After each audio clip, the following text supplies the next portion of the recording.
Here it is again, another late night reading. Trying to get this schedule straight is just difficult. And it's always so much more quiet at night too. All right, we're gonna continue. In this one, we're gonna talk about Uncle Jimmy. So let's get into it. Uncle Jimmy. Uncle Jimmy had a candy store 2 blocks away from his Pearl's candy store, but it did not compare. Uncle Jimmy was a retired man who was bored. He was also extra security for the children near 66 Rogers Avenue. We got closer to Uncle Jimmy than anyone else.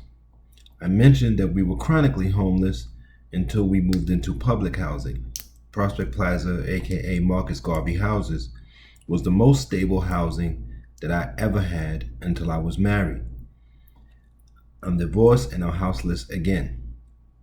The city gave black people housing stability and took it away. But we'll get to that subject later. One of the times that we were houseless, Uncle Jimmy let us live at his apartment. He was kind that way, and his cat Joe did not mind us being around. We lived with Uncle Jimmy for a few months, but I had a few experiences there. It was fun to watch Uncle Jimmy dance to the music. I was raised on some of the greatest music ever composed. And Uncle Jimmy had a heavy feet, so he would buck dance when the music got to him. I also remember the night that Joe was fighting with a rat. There might have actually been a couple of circumstances where Joe was fighting with rats. We had to go through Uncle Jimmy's bedroom to get to the bathroom. And one day I went through Uncle Jimmy's bedroom and Big Renee was in there with her breast out. I tried to back out and apologize, but Renee said, "Go on to the bathroom, baby." I was a baby to her. And I remember Renee's breasts seemed like they were larger than me. I remember how superstitious Uncle Jimmy was. He never came out on Friday the 13th or answered the phone. Uncle Jimmy was an old world black person full of ideas that are in museums today. Uncle Jimmy was loved by just about all, and we were sad when Uncle Jimmy died.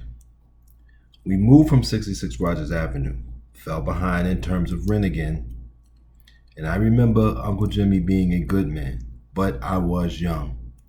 So many times we think of people in our past and we think they're good and then we find things out. But as far as I remember Uncle Jimmy being a good guy. And I remember my mother keeping a relationship with him even after we moved out of his apartment. And I don't remember my sisters ever saying that he ever tried anything with them. So, this is what it was like in the 70s. We're still in the 1970s. I haven't even gotten to the 80s yet. Because the 80s is my project years. And that's going to be really nice when I get to that. If you want to support me, you can become a sponsor, give directly, or go to the links. Until next time, if the total breakdown hasn't happened, I'll see you. Be safe and take care of yourself and each other.